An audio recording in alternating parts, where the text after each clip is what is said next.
We're now on the top of Yud Beis. Avuda sha'amru dafka nevda v'lo gnuva o gzula. I think we touched on this in the past. And again, it's all under the premise that avuda is a category. It's a halachic legal category. It's not just the fact that the bialim of the korban has no access to the korban, he has no idea where it is. It's a chal Hashem, as we call it. And the chal Hashem avuda, which sets up a chata shemesa, is dafka avuda, not gnuva or gzula. As if to say, the animal is not wandering aimlessly through the streets or roaming through the planet. The animal is under the control of Nebuch the Ganav and the Gazlan. It doesn't help the bialim very much, but it's not lost. There's somebody who knows where it is.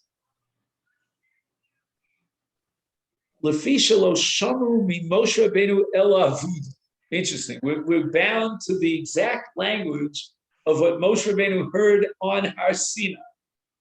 Because as we said at the outset, that the Chatas Mesos, the 5 categories, that's a halacha Moshe Sinai. So HaKadosh Baruch Hu, when he spoke about a Chatas that was designated and then it got lost, he used the word, he with a capital H, used the word Avuda. It's almost like it's written up in the Torah. Avuda, L'mu'ute Ksula or Gnuva. And this is a Gemara, he says Sham, he doesn't tell you where it is. What Sham is. Yeah, Chaf Beis. Okay.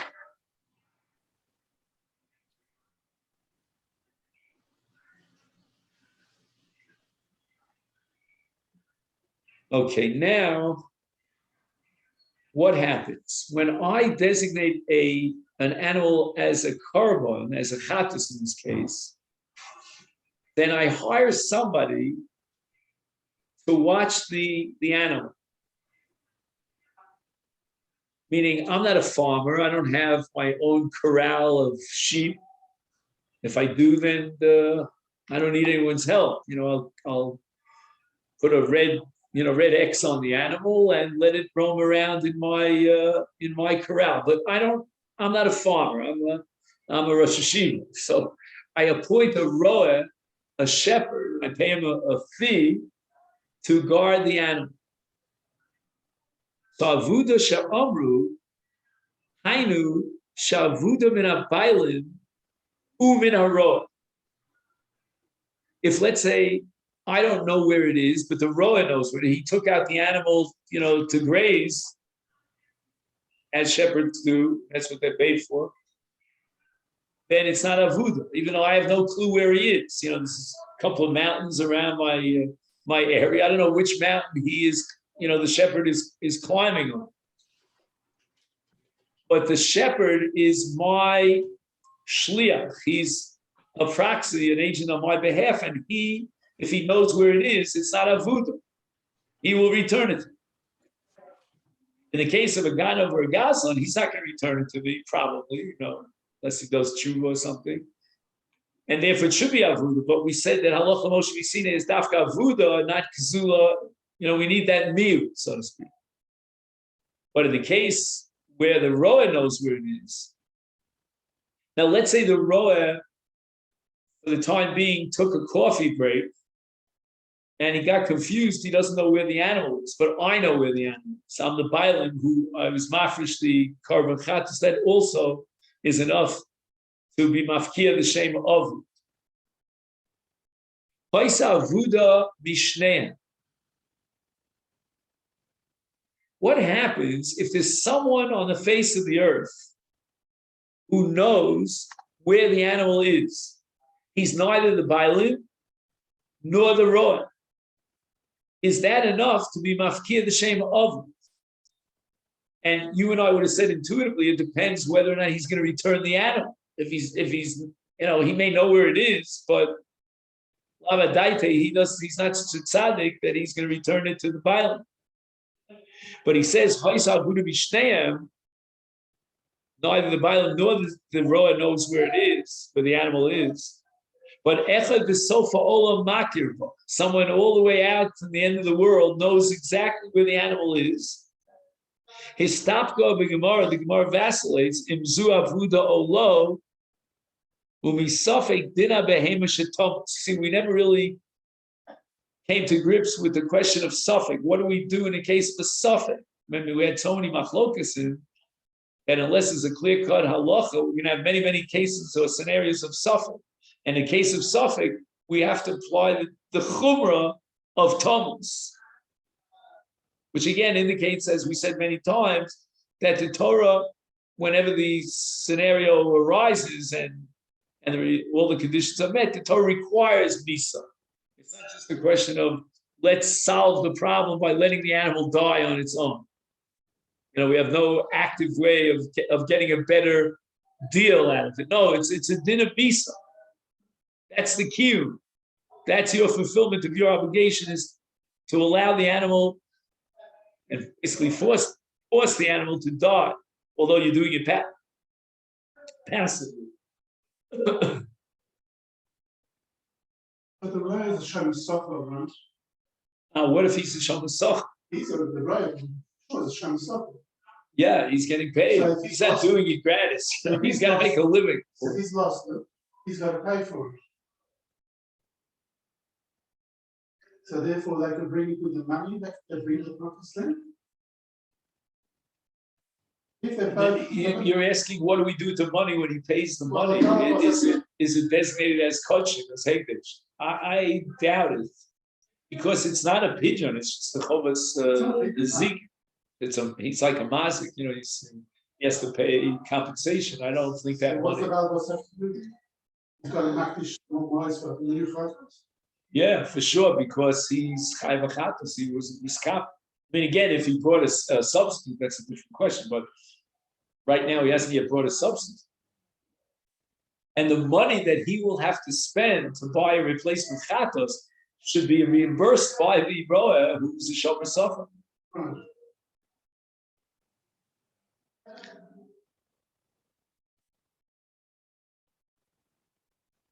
But this is very interesting, and the Gemara is unsure about a case where someone in the world knows where the animal is.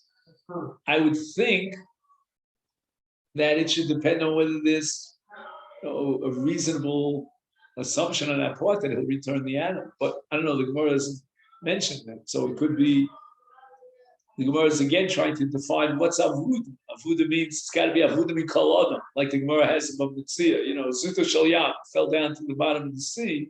It's avuda mikol adam. But if there's one person on the face of the earth who can get access to it, he knows exactly where it is, it's not avuda. Maybe the Gemara is vacillating about whether avuda is a chal Hashem in the animal or avuda is a chal Hashem in the bailam's ability to get access to the animal. So if somebody's at the sofa olam, and it sounds to me like the statistical probability of the bailam ever retrieving his animal is somewhat low. It's close to zero. Because this guy's been sofa olam. But on the other hand, the animal itself is not avuda. There's a human being that's preventing the animal from gaining that status of avuda. But what's most interesting here is that in the case of Safek, is Thomas. Okay, next. What's the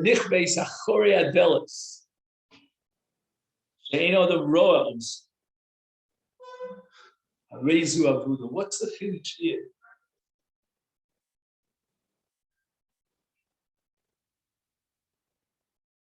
I'll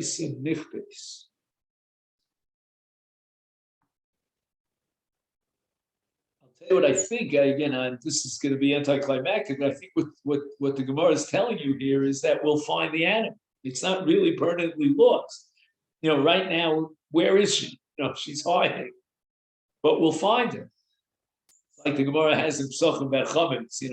Right now I don't see the chametz, but I will find the chametz. And if the Torah says, it says, right, Bal Yimotze means that you could find it, even though it's not Bal Yirah, but it's Bal Yimotze. The Gemara has a hekesh between the two lava, but in theory, this would be a case of Bal Yirah. I can't see the animal. Like Mamish right now, I don't know where it is. She's playing hide and seek. but it's not Bal Yimotze because I will find the animal. Again, I have no clue if that's pshat. I'm just throwing it out as a possibility. This arva behema bi'edra. Now, this I think would depend upon rove. You follow what I'm saying? I don't know where the animal is. She got lost in a whole herd of animals. There's no way that I can point to one specific animal and say that's the chatas. So I'm going to go bust a rove. And any animal you choose, you pull out of this rove, I'm going to say it came from the rove because called the ruba called the parish ruba parish. It was parish from the rove. So I'll never be able to establish which one of these animals I can bring on the mizbeach. That should be avuda. We're going to say kavua. Let's just see what he says over here. L'das Rav Hoshea reizu avuda. Okay, that makes sense. L'daito afilu nisarva maybe achas. Oh, that's interesting. You don't have a rove over here. Wait 1 second. I'm going to fast forward and then we'll come back to Rav Hoshea. Uvidas Rav Yochanan is tapka gemara nechsheves arbeido.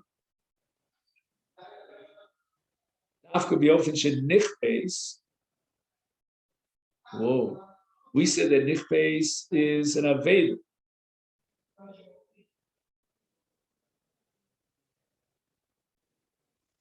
He ain't rowing us.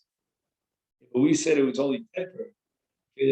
Oh, shagamba often shirowim osat misarva ben yodim imzu chulin ol chata. Okay, this is really try to figure out. There's a machlokas between two deos in Rabbi Yochanan. So Rav Oshia is clear, meaning we understand Rav Oshia. There are no doubts about Rav Oshia. And he's going to say, Rav Oshia is going to maintain that we have a status of avuda, even though we have a 50% chance that we know which one is the chatas. But that's not good enough. Why? Because you're not going to be able to bring either of these two onto the mizbeach. So that virtually becomes avuda. Avuda means, says Rav Hoshea, any animal that cannot be brought on the mizbeach. You can't be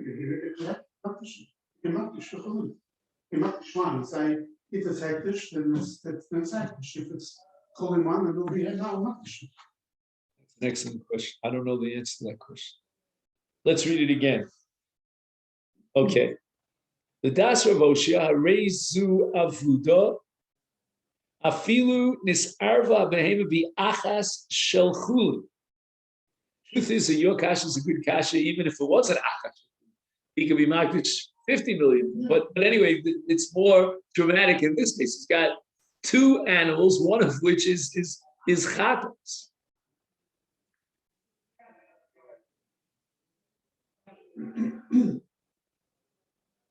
Eno makir, ezo ich shalchat, ezo chulu. Makom arezu aved.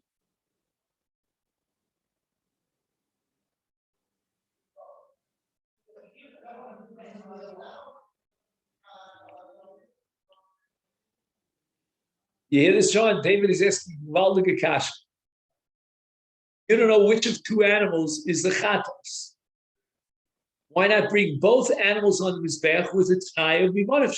If this one is the chatas, let it be chatas. If this one is not the chatas, the other one should be a chatas, and this one, and the first one should be an ola. Let it be a nidavas ola.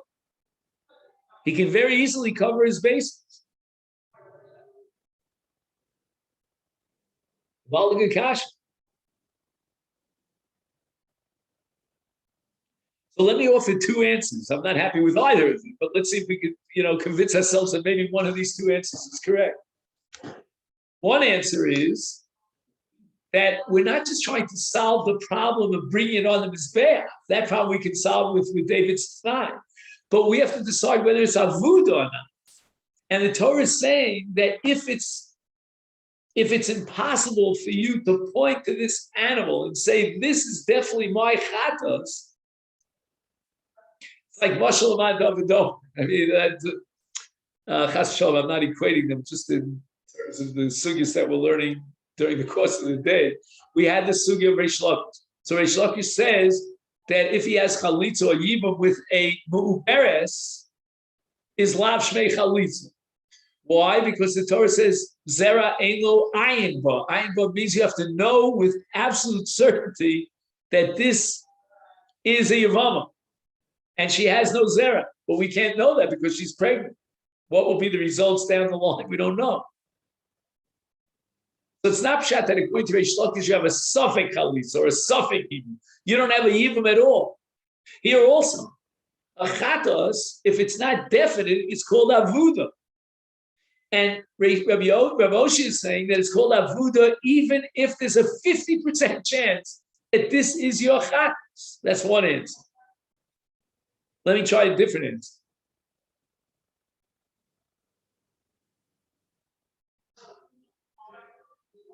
That tonight doesn't work. It's not effective. Why not?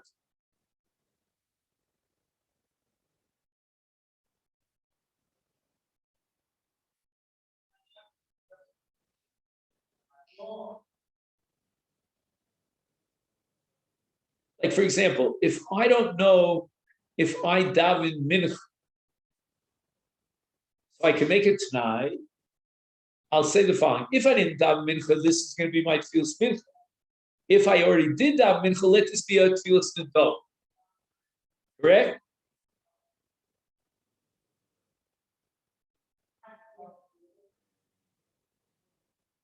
In Kodshim, it's problematic. Why? Even though tefillas can get karbonistic, but in Kodshim, I can't say that maybe this is a chova, maybe it's in a dove. I don't have that luxury.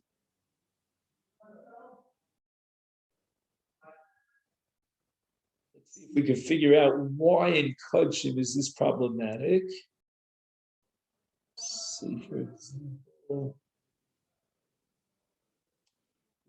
I had an idea, but it's not a good one. Let's say Yontif, right? Or right, Yontif. So there's no carbon in dove on Yontif. Let's say, according to that man, Ein makrivin olas nedava b'Yontif. Even though l'chor is meleches ochel nefesh, the answer is since it's an ola, and it's kula kolios, there's no element of ochel nefesh. And the other man, the Yomer says name. It's considered achilus mizbeach, and that makes it a tochel nefesh. But according to Man Yomer, who says that it's not brought on because it's not ochel nefesh, I can't make it tonight. One of these two akravos will be a violation of meleches yad, whichever one is in the dove. Because ein makrivin, the dove is beyond. Okay, but that's not really going to solve my problem here because we're not talking about yad. What else could it be? Say, for example,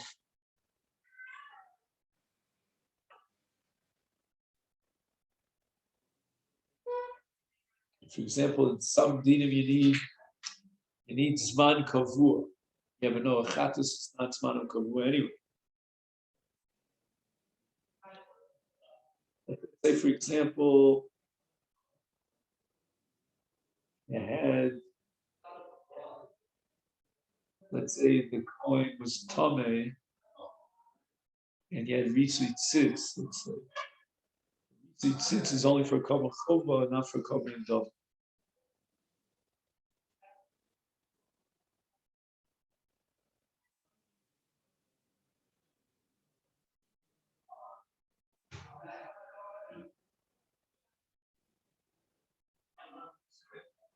You follow what I'm saying? I mean, at least, do you have any intuitive? I haven't yet proven this, but intuitively, do you have any sense there's a problem here? Because either it's a carbon chover or a dove, you can't play games. I mean, those are two different fundamentally different hakravos. You can't say, well, maybe it belongs here, maybe it belongs there.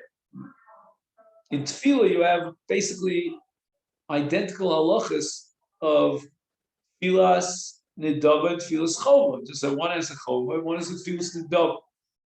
But it's all the same hefta shel tefillah. But in karbanos, in kodshim, they're two different mechatos. You follow me saying? The kapara for a chatos is designated for a chatos because he violated a chiyuv kares. You know, the Mishnah at the beginning increases gives you a list of what is it, 36? If I remember, 36 chayv increases. So the nature, the essence of the kapara in the karban, the zrikas adam, is a ritzui and a machaper for the aver of a chiyuv kares. Meaning you did b'shogim. Mashenkin in Dora, I mean, that the kapara is some sort of general thing. The Gemara calls it a Dora. It's like giving a gift to HaKadosh Baruch. Chatas is not a gift. Chatas is inherently and essentially a mechaper for the avera that he did. I don't know if you can make a bimanav shach on that. I mean, again, you'd have to know more about Kodshim to know whether there is such a thing as a Tanai. And here he's making a Tanai and a Chatas. Well, maybe the first answer is correct. There's no such thing as a Tanai because Chatas requires that this is my Chatas. I have to know it with all certainty. Otherwise, it's a Chatas Shemesi. Once I have an element of suffix, it becomes a Chatas. The dinim in the Chal Shem Chatas. It's Rabbi Oshia holds it's Avuda. Why is it Avuda? Because I don't know for sure that this is my Chatas. All right, now let's talk about Rabbi Yochanan. Rabbi Yochanan, we have two possibilities. Okay, what are the two possibilities? One possibility is that since it's taroves,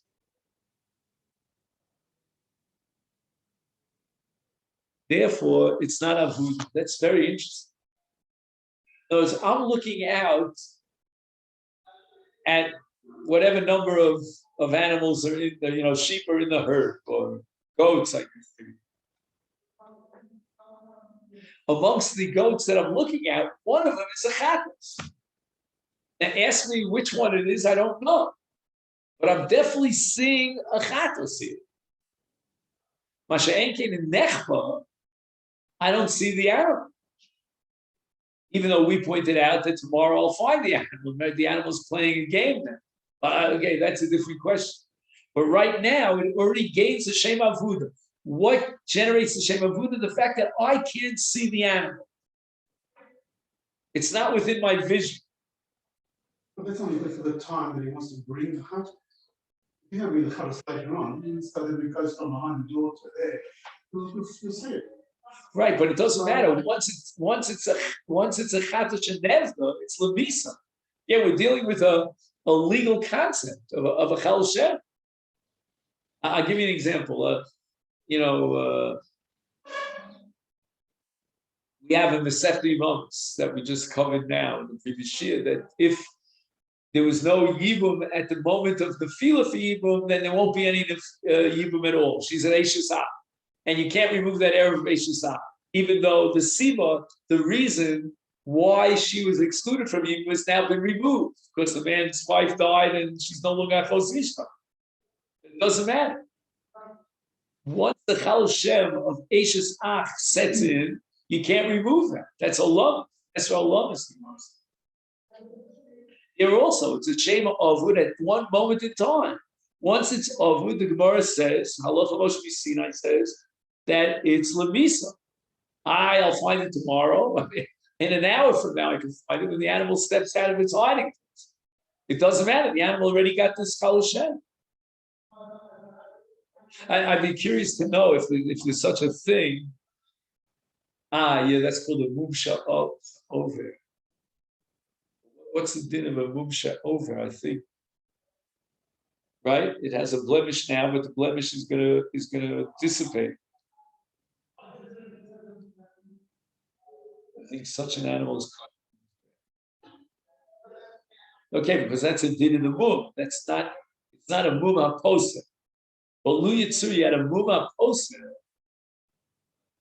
And you can somehow miraculously remove that mum, it would still be possible in his back.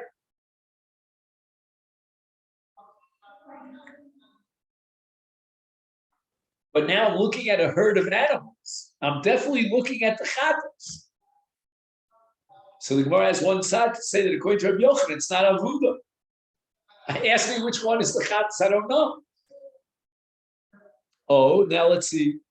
The second possibility is Gamba Ofich Roim Osa. He knows where it is. I mean, I'm saying he doesn't know where it is, but he knows it's in this group. So he's definitely got his binoculars. He's got his eyes on target.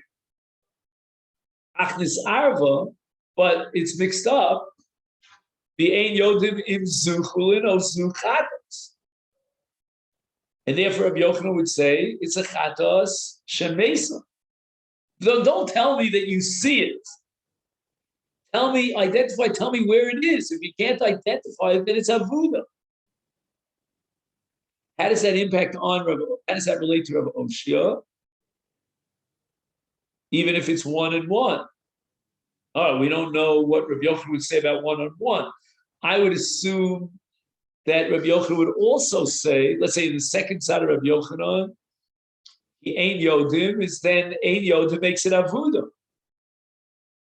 You follow me? That comes back, David, to your question. That Tanai is not going to help me over here. Because if Ein Yodim, and I can't point to it, Vizeh, I can't say Zeh, then it's Avuda. And once Avuda, it's possible. So the Iman of Shach is not going to help you. Because the Iman of Shach is not going to remove the psul. But in the first side of Rabbi Yochanan, wait, what's the difference now? Just 1 second. The first side says that what?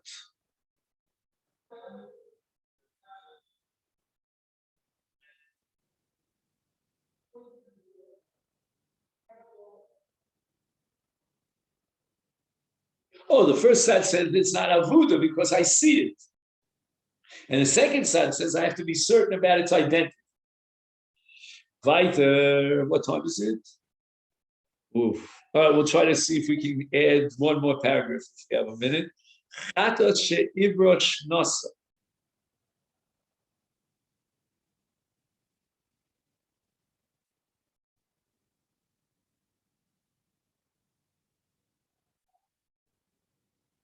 Right, so chatas has to be brought before its first birthday.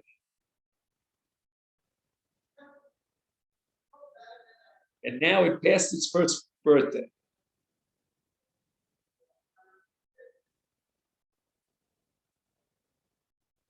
Right,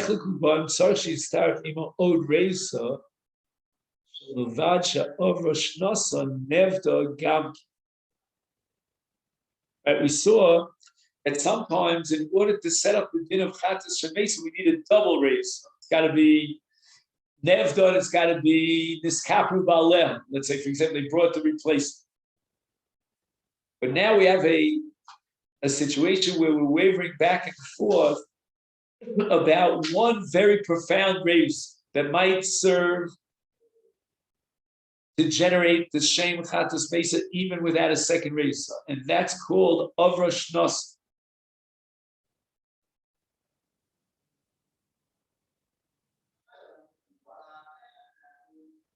So we're talking about a Chatas that is identifiable. I know exactly where it is. I'm pointing to the sheep, and I know this is my Chat.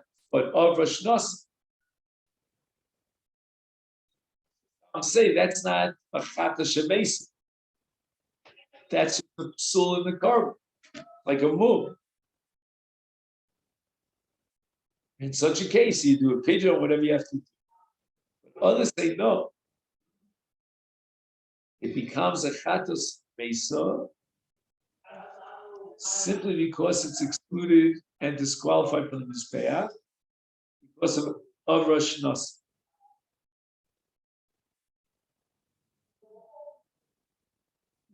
I think think he's saying that if he needs another gum, to make one just by itself in over a year old, it's not enough. Right. That's what he's vacillating. Yeah. He's saying that Nechleku Ba, we don't know the answer to this question. Shall we say that the fact that it's over Shnosim, that itself is like Nevda, even though I know exactly where it is, but I can't bring it on the Mizbeach. It's a Chatash Mesa. Or do we say no? We need two rayos. It's just like in the case of Avuda, we required, according to one Shita, that it also be Niskapu Baleha. It's not just that it's lost, but in the meantime, he brought a second carbon. And therefore, the first carbon is no longer Ru'uya Lechatos, he was already Niskapu. But we need a double raise. And here also, we need a double raise. We're going to have to know that it's more than a year old and it's lost, that we can't even find it. Then we found it later, and it's Lemis. Or no, shall we say that the psul of Rosh Hashanah is so profound that we don't, in this case, we don't even need another raise. Avuda and Iskapur Balea, those are external kinds of problems that arose with regard to the Chatas. So we need two strikes against them in order to set up a din of Misa. But in a case where we have a very straightforward, profound psul, that it's of Rosh Hashanah, I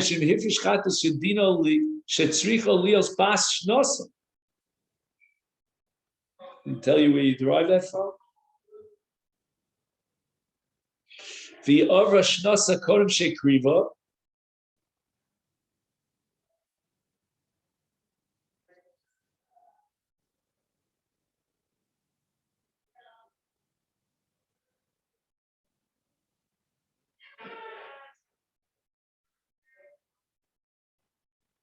He's going to quote Reish Lakish that it's not considered Chata Shemesa. I mean, it makes sense because it's just full of the carbon. Well, what should elevate it to the status of a Chata Shemesa? All right, we'll have to pick this up tomorrow. So Ibra Shnasa. Tomorrow is Thursday. Oh yeah, before I forget, so I have a conflict tomorrow. It's not with this shir, because the bris I have to attend 9:30, so I'll certainly be back for the shir, but it'll have to be on Zoom because the bar mitzvah, the bris is there, and I can't be in both places.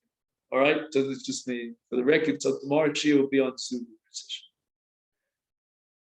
Okay, so that's number one.